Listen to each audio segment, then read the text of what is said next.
Digital art is something that I really struggled to grasp. I don't know why, but the transition from traditional art to digital art was extremely difficult for me. I could draw things perfectly well on paper,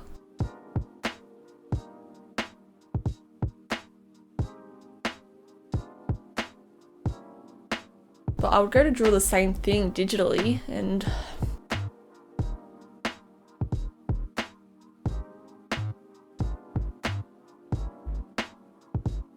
finally I feel like something's starting to click in my head, starting to get more confident with it, and with that I'm getting better results.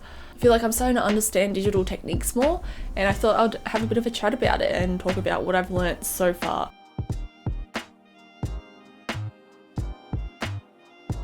So one of the first hurdles I had to get over was the texture difference between paper and a screen. You know, paper's got that nice texture to it, it's sort of grippy, it's easy, but the screens, it feels wrong. Drawing on a smooth surface like that just feels wrong. I know they're like the iPad screen protectors that make your screen feel like paper when you're drawing, but I use my iPad for other things, and thinking about, you know, having to rub my finger on something that feels like paper seems a little odd. And also, they can be quite expensive, so that's an option that I didn't really want to go with. So I just decided to get used to the slippiness of the screen. So it's just practice really and getting over it. It's learning how to draw around that smoothness, I guess. So something that helped me at first was by starting off with my sketch on a piece of paper traditionally, and taking a picture, importing it into my program Procreate on the iPad, and then doing the line work and colouring that way. Now I can complete the full artwork from the sketch to the finished work on the iPad, but I think it takes me a few different steps with sketching, like a really basic sketch, then like the basic idea on top of that, and then a more refined sketch. And then whereas traditional art is basically 2 quick steps, so it takes me a little bit longer, but I can complete everything digitally now if I need to.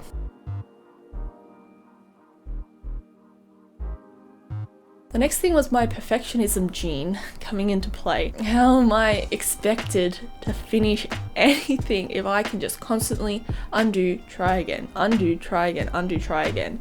I could spend hours on my line work, even just doing one line, because I wouldn't stop until it's perfect. Traditional art, it's like you get one chance, that is it, you put a line down and it stays. If you ruin it, then you've got to make it work. I'm trying to bring that approach more into digital art. If something looks okay, I'll leave it and then I'll continue with the rest of the piece. Sometimes it's just me being too hard on myself.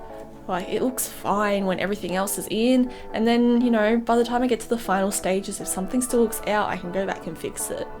So I don't need to be so particular in the beginning line art stages. I can go back and fix things, or it's just fine. I don't need to do anything more with it. I don't need to make every single line absolutely perfect. And that was something else that I would find, like, especially doing line art, but even like coloring and things, I would be super zoomed in trying to get everything perfect, but then by the time you zoom out again, it doesn't look good. Well, it either doesn't look good or you can't even see all the small details that you put in. So having perspective over the full piece is something else to think about when doing digital art. You can just keep zooming and adding all these little things, but in the end it won't really matter in the grand scheme of the piece. I would get bogged down in the details. It's something like having to teach myself not to do that and think of everything as a whole rather than being like, yes, this little bit needs more.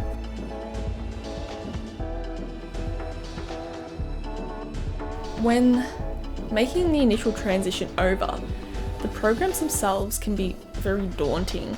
There's so many brush options, they can all have different effects on the artwork. They can change the art to look more in one style, I guess. Like if you use a more textured brush or a smooth brush, it changes the look of the artwork as a whole. I'm the type of person who uses the default brushes, and then as I go, I will change the settings to suit my needs more, instead of downloading all these custom brushes and being too spoiled for choice. So one option that I've really only changed on my inking brush is what's called on Procreate the Streamline. So that basically helps smooth out the lines as you draw, which I think helps. Since I'm fighting against the screen texture, it helps just make the lines nice and smooth, and I don't feel so out of control with like the pen tip on the screen. Apart from brushes, there's so many different tools that these programs provide you. You will not use most of them. I have not learnt what like any of them do. I know some, so basically my way of going about it is learning these tools as I need them. So if I want to separate this from the layer that's onto a new layer, then I'll just Google it and find out, and then I'll probably use that again in the future. So it's really only just finding out what you need when you need it, instead of learning about every little thing in the program and just wasting your time learning about things that you're never going to use. But here's what I mainly use. The tools and brushes I mainly use when drawing on Procreate.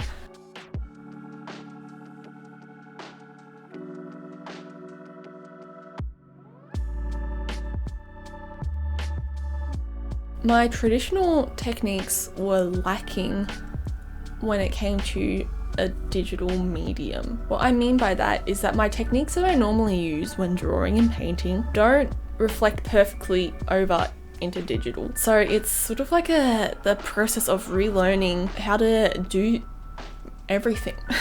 So there's still that base knowledge that you'll use, but shading is just completely different. So I've tried cell shading and I don't know how to make it look good. It doesn't work. I guess it doesn't really work with my style. Then I tried like more blendy methods, but I found that my artwork would just look too blurry. There wasn't really any definition and structure in the shading. I was really struggling to find a middle ground. So I watched this video by 1000, another artist on YouTube, and he showed a bit of his Photoshop coloring technique. I don't follow his technique exactly, but I've taken parts of that. Using the lasso tool has really helped me to develop a coloring style. I think I'm limited to the current style that I'm doing with this method. Like I don't think I'll be able to do any realistic type of painting, but it works for me right now, which is great. And then I'll pair this with cell shading as well to help create some more definition in places where I think it needs it and where it doesn't need as smooth blends. So I did watch this other video by Ergo Josh. His technique obviously works well for him, but he was saying he uses the soft air brushes and things like that for his shading. This didn't work for me. Everything was too blurred. I don't understand how he gets the structure and definition between shadows when he does this. Maybe this is something I need to experiment more with. Basically, I use the soft air brushes with the lasso tool to help have some areas of definition and then the rest of it nice and smoothly blended out. So it's just me basically combining these different methods I've learned from different people to find something that works for me.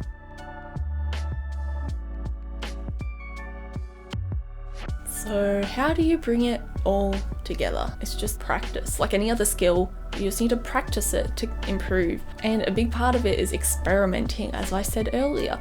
I don't know how many different digital art tutorials or speed paints that I've watched to try and pick up little tips and tricks, but I haven't really found one single thing that works for me. It's just taking bits and pieces from all these places to put together to find what works in my style for me.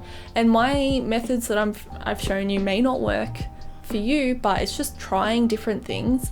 So give it a go. If it doesn't work for you, that's fine. You might find some aspect of what I do that works well for you, just great, and you might need to go watch someone else to find like another piece to that puzzle for you. And it may not be like the right stylistic thing for you, but you just need to try things, really. It's the only way that I've found something that works for me at the moment. It may not work for me forever, but it works for me right now. It gets me drawing digitally and it's fun and I'm learning. I've just like smushed a bunch of things together.